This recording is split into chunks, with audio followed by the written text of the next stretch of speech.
Hello बच्चों। तो आज हम रे ऑप्टिक्स का अगला टॉपिक पढ़ने जा रहे हैं जो कि है प्रकाशिक यंत्र।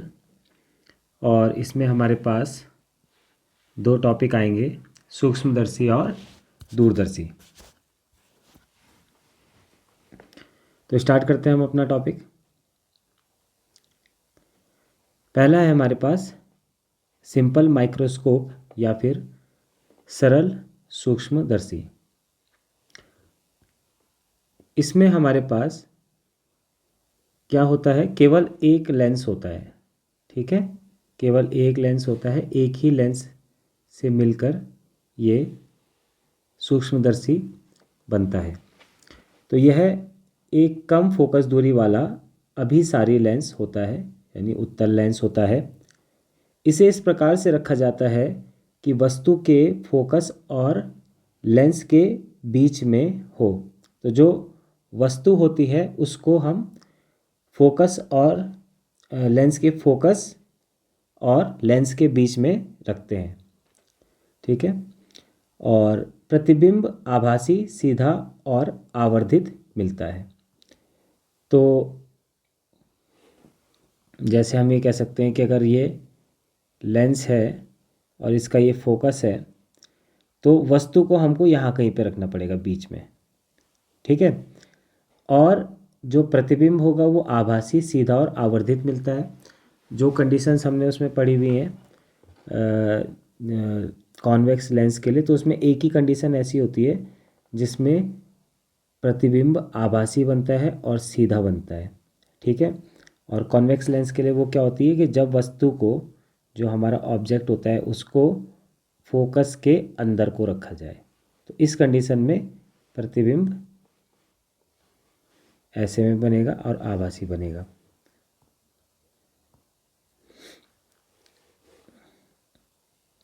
प्रतिबिंब नेत्र के निकट बिंदु D = 25 सेंटीमीटर पर देखा जाता है। तो जो प्रतिबिंब होगा उसको हम 25 सेंटीमीटर पे देखेंगे, मतलब जो हमारी स्पष्ट दृष्टि की न्यूनतम दूरी होती है वो 25 सेंटीमीटर है। उस हिसाब से हम इसको प्रतिबिंब को देखेंगे। अब हम देखते हैं कि इससे आवर्धन कितना होता है। सरल सूक्ष्मदर्शी द्वारा आवर्धन की परिभाषा हम पढ़ चुके हैं। m = v/u होता है लेंस के लिए। और अगर हम यहाँ पे इससे आगे इक्वेशन को बढ़ाएं, ठीक है, तो क्या बनेगा, v को ऐसे रहने देते हैं, 1/u को हम यहाँ पे रख देते हैं। तो जो हमारे पास फॉर्मूला होता है 1/v - 1/u = f। तो यहाँ से 1/u का मान निकालेंगे तो ये इधर चला जाएगा और ये 1/f इधर आ जाएगा, तो ये बन जाएगा 1/v - 1/f। तो हम इसमें मान रख देंगे तो ये कुछ ऐसा आ जाएगा। फिर हम इसको अंदर मल्टीप्लाई करेंगे, ये इधर मल्टीप्लाई हो जाएगा, ये इधर मल्टीप्लाई हो जाएगा। तो यहाँ पे क्या आ जाएगा, यहाँ पे आ जाएगा v/v - v/f। तो v से v कट जाएगा और हमारे पास 1 - v/f रह जाएगा।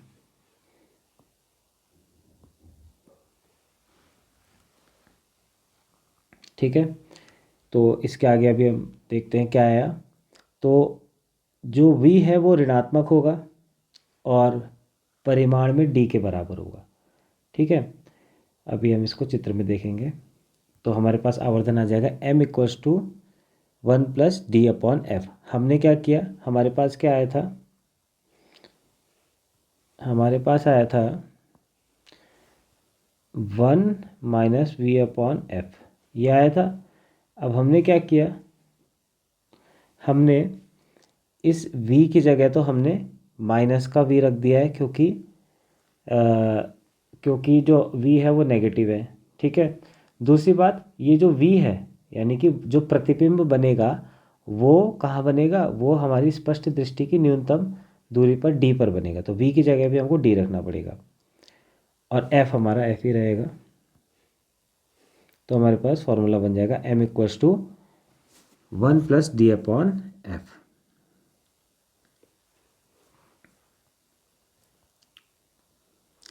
तो ये हमारे पास चित्र था, ठीक है। तो डी क्या है, डी है 25 सेंटीमीटर, और इसको लेंस से ले लो या फिर आँख से ले लो, लगभग इक्वल माना जाएगा, ठीक है। तो यहाँ पे हमारा प्रतिबिंब बना हुआ है, ये हमारा प्रतिबिंब बना हुआ है, और इससे जो आँख या लेंस की दूरी है वो हमने लगभग सेम मानी हुई है, तो लेंस से ही नाप लेते हैं। तो कितना हो जाएगा ये यहाँ से लेकर यहाँ तक डी हो गया, ठीक है। और ये हमारा v का मान भी है। v क्या होती है, प्रतिबिंब, लेंस से प्रतिबिंब की दूरी v होती है, ठीक है। तो ये हो गया, इसको हमने d रख दिया। u है हमारी वस्तु, जहाँ पे वस्तु रखी हुई है।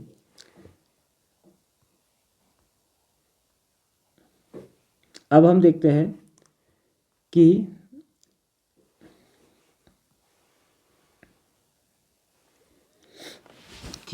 हमारे पास यहाँ पे जो ये फिगर है ये क्या क्या बता रहे हैं। पहला तो हमारे पास सरल सूक्ष्मदर्शी के हैं तीनों के तीनों। अब पहला वाला चित्र जो है ये वाला बता रहा है आवर्धक लेंस इस प्रकार स्थित है कि प्रतिबिंब निकट बिंदु पर बनता है। तो ये वाली जो कंडीशन हमने बनाई है, ये वाली जो हमने कंडीशन बनाई है, इसमें हम ये देख रहे हैं कि v कहाँ पे बन रहा है, d पर, ठीक है। ये इस चीज़ के लिए कंडीशन है। फिर जो b वाला है हमारे पास, वो क्या बता रहा है, वो ये बता रहा है कि बिंब द्वारा अंतरित कोण निकट बिंदु पर अंतरित कोण के समान है, ठीक है। तो ये जो बिंब है वस्तु है ना, तो वस्तु द्वारा आँख पर बना कोण कितना है, थीटा नॉट, थीटा 0। ये है हमारा बिंब द्वारा अंतरित कोण निकट बिंदु पर अंतरित कोण के समान है। मतलब हमने ये वाला कोण डी पर मान लेना है, बस यहाँ से एस से 25 सेंटीमीटर पे मान लेना है बस। तो ये डी, लेंस तक की दूरी भी डी मान रहे हैं हम, और आँख तक की दूरी भी हम डी मान रहे हैं। सी है बिंब लेंस के फोकस बिंदु पर प्रतिबिंब बहुत दूर है लेकिन अनंत के पास है, ठीक है। तो अब क्या किया है, तीसरा वाला जो कंडीशन है इसमें क्या है, इसमें जो बिंब है यानी कि वस्तु, ठीक है, बिंब का मतलब क्या है, वस्तु या ऑब्जेक्ट। जो ऑब्जेक्ट है उसको हमने रख दिया फोकस पे। तो अब जो प्रतिबिंब बनेगा, ठीक है, वो अनंत पर बनेगा, है ना। तो दूर है, पर हमने ये बोल दिया कि अनंत से थोड़ा सा पास में ही है। तो इस कंडीशन में हम ये कह सकते हैं कि जो आँख है वो रिलैक्स कंडीशन में रहेगी, ठीक है। आँख को आराम मिलेगा, मतलब इतना ज़्यादा तनाव नहीं रहेगा आँख पर, ठीक है।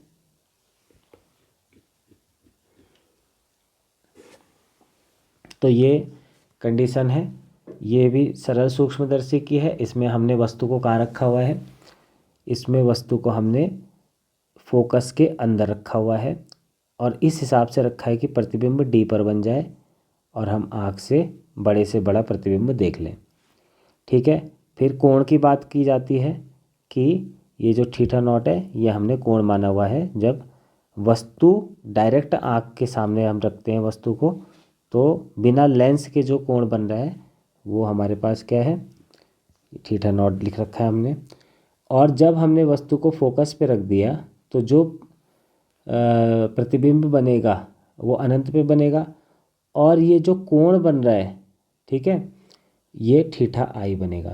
तो जब जो लेंस आँख पे कोण बना रहा है वो थीटा आई है ना, लेंस के कारण वस्तु जो कोण बना रही है वो थीटा आई है, और बिना लेंस के वस्तु जो कोण बना रही है वो थीटा नॉट है। तो अब हम कोण के आधार पे, अब हम क्या करते हैं, कोण के आधार पे थोड़ा सा विश्लेषण कर लेते हैं।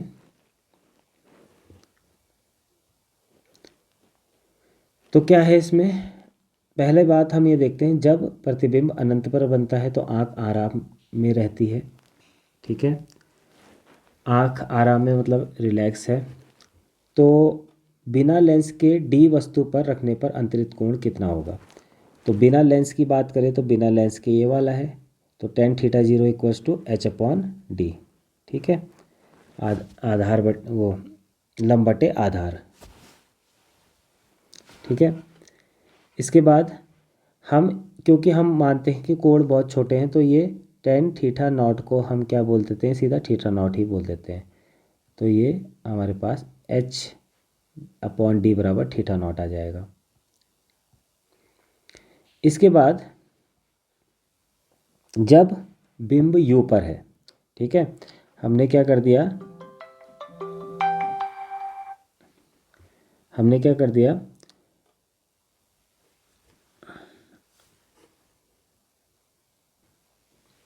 तो ये जो फॉर्मूला है हमारे पास पहले से ही है, h dash upon h equals to m v upon u, ये फॉर्मूला होता ही है। तो अब हम इस फॉर्मूले से देखते हैं टेन थीटा आई का मान निकालते हैं। ठीक है, टेन थीटा आई, तो यहाँ से निकलेगा ये।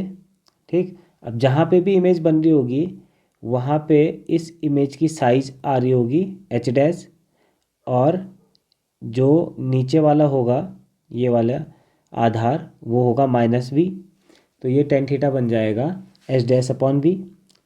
अब यहाँ से हम मान रख सकते हैं एच डैश का, एच डैश का मान कितना आएगा, h dash equals to h into v upon u. ठीक है, तो मैं एच डैश का मान यहाँ से रख देता हूँ। देखो यहाँ से क्या आ रहा है एच डैश का मान, एच डैश, और ये एच इधर मल्टीप्लाई हो जाएगा जाके।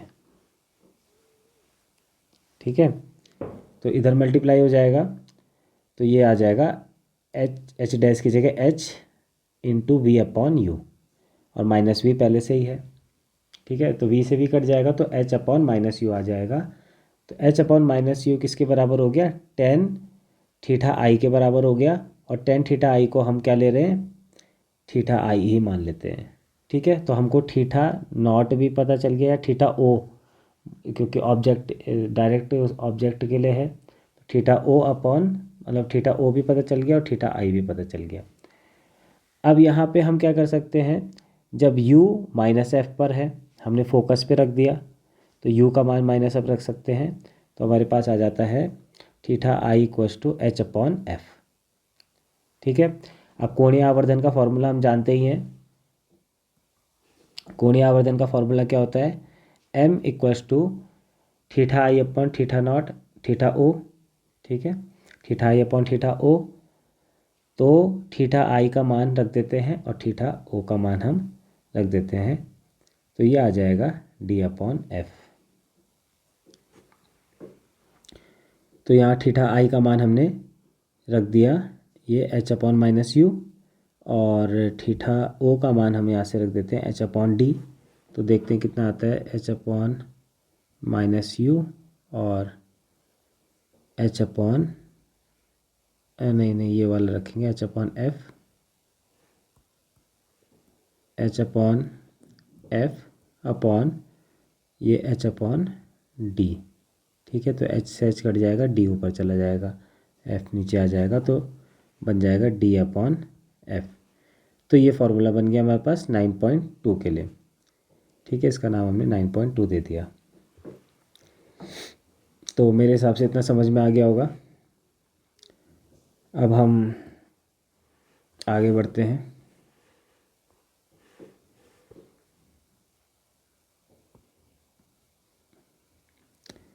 तो इसके कुछ खास पॉइंट है। तो जो हमारा कोणीय आवर्धन था ये था m equals to theta I upon theta O, जो कि d अपॉन एफ आ गया।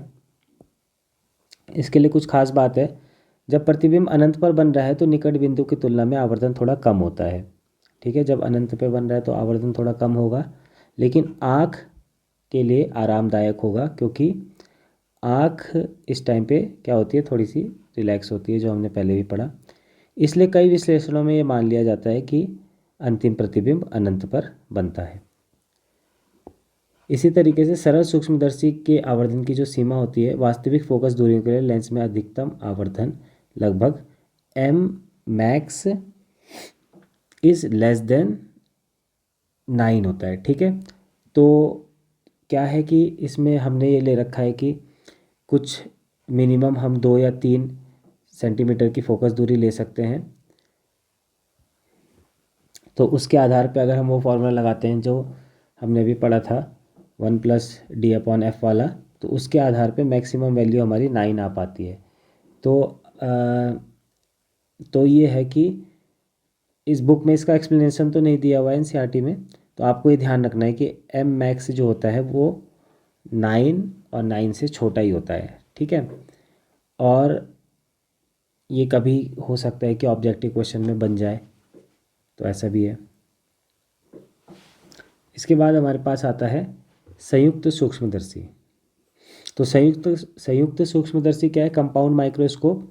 इसमें अगर हमको आवर्धन और अधिक चाहिए, और अधिक आवर्धन का मतलब है कि जो सरल सूक्ष्मदर्शी था, जो कि हम एक सिंगल लेंस की तरह जो प्रयोग करते हैं, उस सरल सूक्ष्मदर्शी की जगह हम उससे और ज़्यादा आवर्धन प्राप्त करना चाहते हैं, तो हम संयुक्त सूक्ष्मदर्शी का प्रयोग करते हैं। और इसमें 2 लेंस होते हैं, जो दोनों के दोनों अभिसारी लेंस होते हैं। पहला लेंस है अभिदृश्यक, जिसे हम ऑब्जेक्टिव लेंस कहते हैं, जो कि वस्तु के पास में होता है, इसके आगे वस्तु रखी जाती है। और एक लेंस होता है नेत्रिका, तो इसके आगे हम मतलब इसके ये हमारी आँख के सामने होता है नेत्रिका वाला। तो अभिदृश्यक यानी ऑब्जेक्टिव लेंस का मतलब होता है कि ये इसका जो कार्य होता है, ये वस्तु के निकट रखा जाता है। अभी करता क्या है? ये वस्तु का वास्तविक, उल्टा और आवर्धित प्रतिबिंब बनाता है। और जो ये प्रतिबिंब अभिदृश्यक बनाएगा, वही प्रतिबिंब ये जो दूसरा नेत्रिका होगी वो बनाएगी, ठीक है। तो सपोज एक लेंस ये है, एक लेंस ये है। जो वस्तु के सामने रखा जाता है, मान लो यहाँ वस्तु होगी, तो ये ऑब्जेक्टिव कहलाएगा। और जो आँख के सामने रखा होगा वो क्या कहलाएगा? वो नेत्रिका कहलाएगा, ठीक है। और पहले अभिदृश्यक वाला जो होगा वो प्रतिबिंब बनाएगा कहीं, और फिर नेत्रिका वाला बनाएगा। अभी इसका मैं डायग्राम दिखाता हूँ। और ये जो प्रतिबिंब बनाएगी नेत्रिका, ये प्रतिबिंब होगा आभासी और आवर्धित, और वस्तु के हिसाब से, जो वस्तु है उसके हिसाब से ये उल्टा होगा। अभिदृश्यक पहला उल्टा वास्तविक प्रतिबिंब बनाता है, और नेत्रिका के फोकस पर या नेत्रिका के फोकस से थोड़ा सा अंदर पे बनाता है, और नेत्रिका इसे आभासी और आवर्धित बनाती है। और मूल जो नेत्रिका से प्रतिबिंब बनेगा वो वस्तु के सापेक्ष उल्टा होगा। तो ये संयुक्त सूक्ष्मदर्शी का जो डायग्राम है वो है। इसमें पहला जो लेंस है वो अभिदृश्यक है, और दूसरा वाला नेत्रिका है। अभिदृश्यक की फोकस दूरी भी कम होती है, इसका द्वारक भी कम होता है, और इसकी फोकस दूरी भी ज़्यादा है और द्वारक भी बड़ा है। द्वारक मतलब इसका साइज जो दिख रहा है, कितना प्रकाश ये अपने अंदर ले पाएगा। तो 2 लेंस से अभिदृश्यक छोटा है और नेत्रिका बड़ा है, फोकस दूरी के हिसाब से भी। अब हमारे पास एक रिलेशन बनता है इस फिगर में, इसमें ज्योमेट्री में देख के अगर हम देखें तो tan बीटा बराबर H/FO बनेगा, ठीक है। FO ये है, और H यहाँ पे हो जाएगी, ये H हो जाएगा, ठीक है। ये भी H होगा ना, ये H है तो ये समांतर है, तो ये भी H होगा। तो ये क्या बन गया हमारे पास? tan बीटा बराबर ये H है और ये FO है, तो और ये बीटा है, तो tan थीटा बराबर कितना होता है? लंब बटे आधार। तो हमारे पास ये बन गया H/FO। इसके बाद क्योंकि दूसरे वाले tan बीटा से अगर हम देखें तो क्या बनता है इस वाले ट्राइंगल पे, ठीक है। तो ये बन जाएगा H'/L, ठीक है, H'/L। अब L क्या है L हो गया, इसको हम ट्यूब की लंबाई कहते हैं, ट्यूब की लंबाई ये L है। और ये होती है अभिदृश्यक के द्वितीय फोकस और नेत्रिका के पहले फोकस के बीच की दूरी। तो हम इसमें देख सकते हैं कि यहाँ पे टेन बीटा का मान क्या आएगा, एच डैश अपॉन एल आएगा। इस वाले फॉर्मूले से हम आगे बढ़ते हैं। तो आवर्धन क्या हो जाएगा हमारे पास, आवर्धन हो जाएगा m naught equals to h dash upon h होता है। अब यहाँ से देखो कितना आएगा, एच अपॉन एच डैश निकालेंगे तो हमारे पास कितना आएगा, हमें निकालना है एच डैश अपॉन एच। तो एच डैश अपॉन एच निकालेंगे तो ये आ जाएगा, कितना आ जाएगा, ये एच इधर चला जाएगा और एल इधर आ जाएगा। तो एल अपॉन, ये बराबर तो नहीं है इसके पर, एल अपॉन एफ ओ ये आ जाएगा। ठीक है, तो ये है। अब हमारे पास आता है, यहाँ से हम निकालते हैं एम ओ, इसके कारण निकाल रहे हैं। ठीक है, अभिदृश्यक के कारण जो आवर्धन होगा वो निकाल रहे हैं। तो h dash upon h equals to L upon f o, इसको हमने 9.43 मान लिया। संयुक्त सूक्ष्मदर्शी में जो दूरी एल है, यहाँ पे एक बार एल को फिर से एक्सप्लेन कर देते हैं। अभिदृश्यक के द्वितीय फोकस जो यहाँ पे है एफ ओ, ये वाला इस साइड, और नेत्रिका के प्रथम फोकस के बीच की दूरी को हम एल कहते हैं, और ये एल जो है वो ट्यूब लंबाई है। ठीक है, ये बीच की है जो यहाँ से यहाँ तक थी। इसके बाद हम ये निकाल चुके हैं एम ओ बराबर h dash upon h equals to L upon f o, और ये टेन थीटा भी, टेन बीटा भी हमने निकाला था। तो नेत्रिका का कोणीय आवर्धन क्या है, यदि अंतिम प्रतिबिंब निकट बिंदु पर हो तो M E equals to 1+d upon H E आ जाता है, जो कि हमने अभी इससे पहले निकाला था थोड़ी देर पहले। ठीक है, तो ये वही वाला फॉर्मूला है 1+d अपॉन एफ वाला, सिंपल माइक्रोस्कोप में जो निकाला था। तो ये हो गया। और यदि अनंत पर है अंतिम प्रतिबिंब तो हमारे पास आ जाएगा m E equals to D upon F e, ये भी अभी हमने निकाला था, ये भी वहाँ से आ जाएगा। अब देखो हमारे पास क्या होता है, कुल आवर्धन क्या होता है, m o into m e होता है। ये भी हम पहले पढ़ चुके हैं जब हमने उत्तल लेंस के लिए आवर्धन पढ़ा था, जब हमने कॉम्बिनेशन पढ़ा था। तो m equals to m o into m e हो गया। तो यहाँ से हम एम ओ का मान रख देते हैं और एम ई का मान रख देते हैं, एल अपॉन एफ ओ और डी अपॉन एफ ओ, तो ये आ जाता है। यहाँ पे ये सब चीज़ें मैंने पहले ही बता दी हैं। एफ ओ क्या है, उद्देश्य ये है अभिदृश्यक की फोकस दूरी, और एफ ई है नेत्रिका की फोकस दूरी, और एल है ट्यूब लंबाई, और डी है 25 सेंटीमीटर दृष्टि की न्यूनतम दूरी, स्पष्ट दृष्टि की न्यूनतम दूरी। अब हम देखते हैं कि इसका आवर्धन अगर हमको ज़्यादा से ज़्यादा रखना है तो हमको क्या क्या करना पड़ेगा। किसका आवर्धन, इस संयुक्त सूक्ष्मदर्शी का। तो हमको पता कैसे चलेगा आवर्धन, तो यहाँ से आ रहा है m equals to L upon f o D upon F e. तो इस फॉर्मूले को हम देखते हैं, तो अगर एफ ओ और एफ ई छोटा है ना, छोटे से छोटा है, तो हम बोलेंगे कि आवर्धन अधिक से अधिक मिलेगा, और एल अगर ज़्यादा से ज़्यादा है तो हमको आवर्धन ज़्यादा मिलेगा। ठीक है, तो एल बढ़ा सकते हैं और एफ ओ और एफ ई को कम से कम रखना है। तो एल को बढ़ाएंगे तो वस्तु का आवर्धन बढ़ेगा, एफ ओ और एफ ई को कम रखेंगे तो क्या होगा, आवर्धन बढ़ेगा। ठीक है, तो एफ जो है वो 1 सेंटीमीटर से छोटा लेंस बनाना कठिन होता है, इसलिए थोड़ा ट्यूब की लंबाई ही बढ़ानी पड़ेगी। ठीक है, एफ ओ और एफ ई कम से कम रखोगे, पर 1 सेंटीमीटर से तो कम रखना मुश्किल होता है प्रैक्टिकल में। ठीक है, प्रैक्टिकलिटी देखी जाए तो एफ 1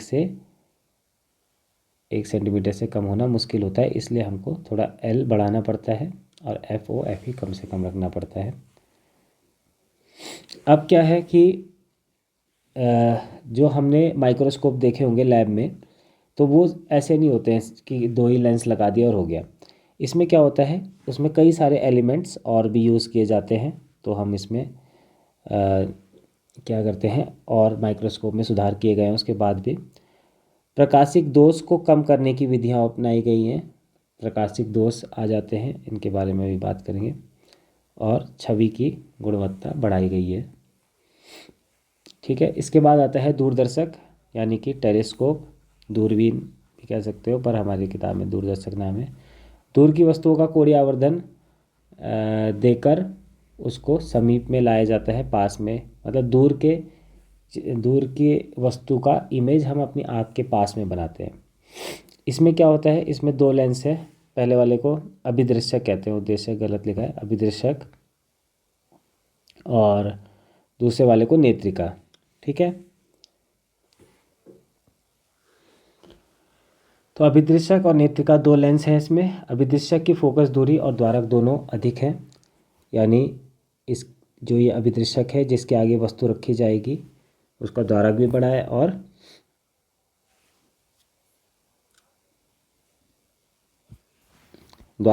है और फोकस दूरी भी बड़ी है। और जो ये बाद वाला है जो आँख के समीप रखा गया है उसकी फोकस दूरी भी कम है और द्वारक भी छोटा है। तो आवर्धन क्षमता प्रतिबिंब द्वारा नेत्र पर अंतरण कोण बीटा और बिंब द्वारा नेत्र पर अंतरण अथवा लेंस पर अंतरण कोण को हम अल्फा के अनुपात के द्वारा परिभाषित किया गया है। ठीक है, तो क्या है कि जो बिंब द्वारा अंतरण कोण है बीटा आँख पर, और जो ये बिंब लास्ट में बिंब यहाँ बन रहा होगा ना लास्ट में, तो बिंब द्वारा जो अंतरित कोण है वो, और जो लेंस द्वारा जो क्या है, सॉरी मैंने गलत बोल दिया यहाँ पे, जो प्रतिबिंब द्वारा अंतरण कोण है बीटा, ठीक है, वो, और जो बिंब द्वारा अंतरण कोण है अल्फा, उन दोनों के कारण जो अनुपात बनता है उसको हम क्या बोलते हैं, आवर्धन क्षमता m बोलते हैं दूरदर्शी की। तो यहाँ पे क्या बनेगा, ये जो है हमारे पास m equals to beta upon alpha, ये हमारी आवर्धन क्षमता है। ठीक है, बीटा अपॉन अल्फा का मान हम इस चित्र से निकालेंगे तो ये बनता है हमारे पास h dash upon F E और एफ ओ अपॉन एच। ठीक है, सिमिलरली निकालना है, जैसे हमने 10 बीटा निकाला था, 10 अल्फ़ा निकाला था, तो वहीं से उसी तरीके से जैसे हमने निकाला था वही यहाँ पे भी करना है, और ये आ जाएगा एफ ओ अपॉन एफ ई। ठीक है, एच यहाँ पे एफ ओ अपॉन एफ ई आ जाएगा, तो ये आएगा, ये एच डैश नहीं है बल्कि एच है, तो h upon F e, f ओ अपॉन एच, और यहाँ से एच कैंसिल हो जाएगा और एफ ओ अपॉन एफ ई आएगा। तो ये हो गया। और इसी तरीके से जो इसकी ट्यूब लेंथ देखी जाती है वो सीधा सीधा देखी जाती है एफ ओ अपॉन एफ ई के द्वारा। तो ये थोड़ा सा जो चित्र है, अगर आपको इसमें समझ में नहीं आता है तो एनसीईआरटी में ज़्यादा डिटेल में इसको बताया नहीं है, तो रिफ्रेशर्स में देख सकते हैं आप इसको। और साथ ही साथ अगर जो क्वेश्चंस में आएंगे वो मेनली यही फार्मूले आएंगे, तो इसमें ज़्यादा टेंशन लेने की ज़रूरत नहीं है, आपको मेन चीज़ें ध्यान में रखनी है बस। तो अब हम देखते हैं दूरदर्शक के लिए कुछ खास बात, टेलीस्कोप के लिए। तो प्रकाश संग्रहण क्षमता, दूर की धुंधली क्षितिज के पास की वस्तुओं को स्पष्ट देखने की क्षमता को प्रकाश की संग्रहण क्षमता कहते हैं। यानी वो जो लेंस है वो कितनी लाइट को अपने अंदर ले पा रहा है। जितना अधिक प्रकाश दूरदर्शक इकट्ठा करेगा उतनी ही अधिक फीकी और दूर की वस्तुएं पास में दिखाई देंगी और अच्छी दिखाई देंगी। फिर एक होता है विभेदन क्षमता, ये बताता है कि दूरदर्शक कितनी छोटी छोटी कोणीय दूरी को अलग अलग करके दिखा सकता है। ठीक है, जैसे सपोज़ कहीं पे 2 तारे हैं, ठीक है, 3 तारे हैं, तो अगर हम डायरेक्ट आंखों से देखें तो ये एक दूसरे के ऊपर ओवरलैप करते हुए दिखाई देते हैं। ठीक है, तो विभेदन क्षमता का मतलब ये है कि ये जो क्या है हमारा दूरदर्शी है वो किसी भी वस्तुओं को अलग अलग करके दिखा पा रहा है कि नहीं, कि वो एक दूसरे के ऊपर दिखा दे रहा है। ठीक है, तो वस्तुएं अलग अलग दिखाई देनी चाहिए और स्पष्ट दिखाई देनी चाहिए। तो यही क्या होता है, विभेदन क्षमता बताती है कि दूरदर्शक कितनी छोटी कोणीय दूरी को अलग अलग दिखा सकता है। और ये निर्भर करता है केवल जो हमारा अभिदृश्यक है उसके व्यास पर, डी पर। व्यास बढ़ेगा तो विभेदन क्षमता बढ़ेगी। और जो ये लाइट गैदरिंग पावर होती है ये होती है डी स्क्वायर के बराबर। डी क्या है? व्यास है, ठीक है। तो ये प्रकाश की संग्रहण क्षमता, यानी इंग्लिश में हम इसको बोलेंगे लाइट गैदरिंग पावर, ये प्रोपोर्शनल होती है डी स्क्वायर के। जितना ज़्यादा व्यास होता है उसके स्क्वायर के प्रोपोर्शनल। और जो ये विभेदन क्षमता होती है इसको इंग्लिश में बोलते हैं रिजॉल्विंग पावर। ये प्रोपोर्शनल होती है 1/, मिनिमम एंगुलर सेपरेशन। जो मिनिमम एंगुलर सेपरेशन होता है उसके इन्वर्सली प्रोपोर्शनल होती है। और ये direct resolving power directly proportional है डी के।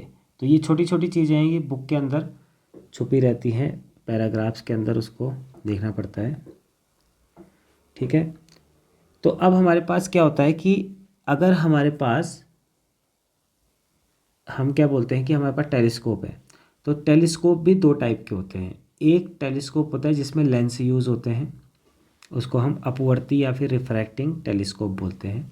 और एक टेलीस्कोप होता है जिसमें हम क्या करते हैं, लेंस यूज़ ना करके मिरर यूज़ करते हैं, ठीक है, दर्पण यूज़ करते हैं। तो ऐसा क्यों है? तो कुछ कमियां इन अपवर्ती दूरदर्शकों में होती है। अपवर्ती दूरदर्शक का मतलब है जिनमें लेंस लगे हुए हैं, ठीक है। अपवर्ती दूरबीनों में बड़े आकार के कांच का उपयोग होता है, जिसके कारण कुछ व्यावहारिक समस्याएं उत्पन्न हो जाती है। बड़े बड़े लेंस लगे रहते हैं तो व्यावहारिक समस्याएं आई जाएंगी। पहला क्या है? अत्यधिक भारी। अगर हम जितना बड़ा टेलीस्कोप बनाते जाएंगे लेंस उतना भारी होता जाएगा।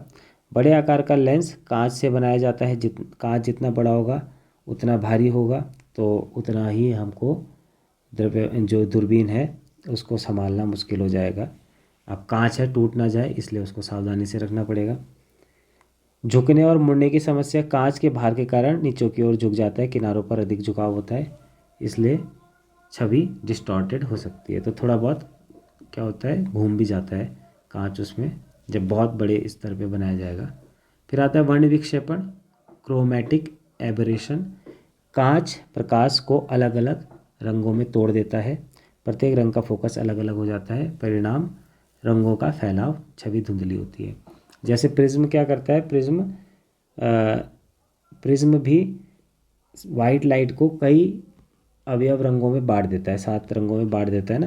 तो उसी प्रकार से अब उसी शेप के अगर थोड़ा बहुत कांच में भी वो शेप आ जाता है लेंस में, तो उसके कारण ये भी क्या करता है, अलग अलग रंगों में बांट देता है। तो जैसे हम देख सकते हैं, तो ये हालांकि ये क्या है, वैसे जनरेटेड इमेज है, एडिटेड इमेज है, पर क्रोमेटिक एबरेशन जो होता है वो कुछ इस तरीके से है कि इमेज ऐसी बननी चाहिए थी पर बन गई ऐसी, इसमें थोड़े बहुत कलर्स क्या हो गए, आ गए हैं एक्स्ट्रा, ठीक है। तो वाइट लाइट को अपने अवयवों में बांटने के कारण इस तरीके की इमेजेस आती हैं। तो इस तरीके से आप देख सकते हो कई प्रकार के आपको मिल जाएंगे जिसमें क्या होता है, क्रोमेटिक एबरेशन दिखाया जा रहा है इसमें। इस वर्ण विक्षेप, इसको बोलते हैं हम, इसको बोलते हैं वर्ण विपथन। वर्ण विपथन, वर्ण विपथन बोलते हैं, ठीक है, ये विक्षेप नहीं बोलते हैं। तो ये है। फिर है निर्माण में कठिनाई। अब बड़े बड़े जो लेंस होते हैं उनको बनाने में भी दिक्कत है, ठीक है। और दिक्कत ये है कि अगर लेंस को बहुत बड़ा बना दिया जाए तो ये इसके कोने तो पतले ही रहते हैं, ठीक है। अब इसको जब हम मान लो कि ये बहुत बड़ा सा लेंस है और इसको जब हमको रखना पड़ेगा तो ये केवल साइड से ही, किनारों से ही इसको हम सहारा दे सकते हैं। तो ये किनारे क्या होते हैं, टूटने का डर रहता है। इस वजह से यहाँ पे थोड़ा निर्माण जटिल हो जाता है। तो फिर हमारे पास आता है परावर्ती, परावर्ती दूरदर्शक या रिफ्लेक्टिंग टेलीस्कोप। तो लेंस के स्थान पर अवतल दर्पण का प्रयोग किया जाता है इसमें। दर्पण में वर्ण विक्षेप, जो अभी मैंने वर्ण विपथन बोला था, वो नहीं होता। तो वर्ण विपथन नहीं होता। दर्पण को पूरी पीठ सहारे देती है, यानी कि जो दर्पण है उस दर्पण मान लो ऐसा है, ठीक है, ऐसा। तो इसके बैक साइड में हम पूरा का पूरा सहारा लगा सकते हैं, ठीक है। तो इस तरीके से क्या हो सकता है, ये आसानी से बन सकता है और थोड़ा सा क्या होता है, दर्पण आसान हल्का भी होता है। बड़े व्यास का बनाना आसान है, अधिक प्रकाश संग्रहण की क्षमता इसमें आ जाती है। फिर कार्यविधि क्या होती है, एक अभिदृश्यक होता है जो प्राइमरी मिरर से टकराकर फोकस होता है और पहले फोकस पर नेत्रिका रखा जाता है, अंतिम प्रतिबिंब उल्टा और आवर्धित बनता है, ठीक है। समस्या क्या आती है, फोकस बिंदु दूरबीन की नली के अंदर होता है, ठीक है। जो दूरबीन की नली है उसी के अंदर फोकस बिंदु आ जाएगा, ठीक। तो प्रेक्षक का सिर आंख प्रकाश के मार्ग में अवरोध उत्पन्न करता है। समाधान इसका ये है कि हम क्या करें, एक अलग तरीके का थोड़ी सी इसकी डिज़ाइन ऐसी बना दें, चेंज कर दें, और तो इसके लिए एक नया टेलीस्कोप का नाम दिया गया है, कैसेग्रेन टेलीस्कोप। तो कभी कभी जो ये रिफ्लेक्टिंग टेलीस्कोप है पेपर में केवल सीधा कैसेग्रेन टेलीस्कोप करके आ जाता है, कैसेग्रेन दूरदर्शी की संरचना बताइए, ठीक है। तो द्वितीयक उत्तल दर्पण प्राथमिक दर्पण के सामने लगाया जाता है। इसका चित्र दिखा देता हूँ मैं।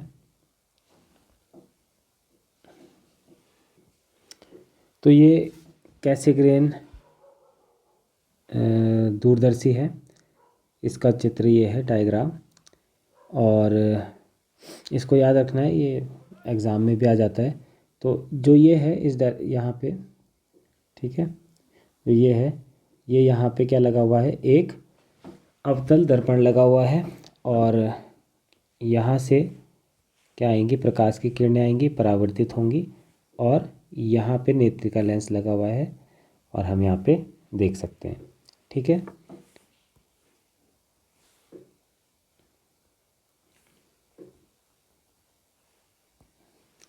तो ये है। तो कैसेग्रेन टेलीस्कोप से फ़ायदा क्या है कि नेत्रिका को आरामदायक स्थान पे लगाया जा सकता है, और लाभ क्या है, फोकस दूरी बढ़ जाती है जितना हम बढ़ाना चाहें। फिर कुछ हमारे पास उदाहरण दे रखे हैं, बड़े जो दूरदर्शक हैं, यानी जो टेलीस्कोप है वो कहाँ कहाँ लगे हुए हैं। तो ये कुछ एग्जांपल हैं इनके, आप इसको ध्यान रखना, ठीक है। और क्योंकि बड़े से बड़े टेलीस्कोप हम बना सकते हैं मिरर का यूज़ करके, इसलिए जो एस्ट्रोनॉमी है उसमें रिफ्लेक्टिंग टेलीस्कोप का बहुत ज़्यादा यूज़ किया जाता है। तो आज के लिए इतना ही है, और ये चैप्टर भी आज ख़त्म हो जाता है। अगले वीडियोस से हम वेव ऑप्टिक्स पढ़ाएंगे। Thank you.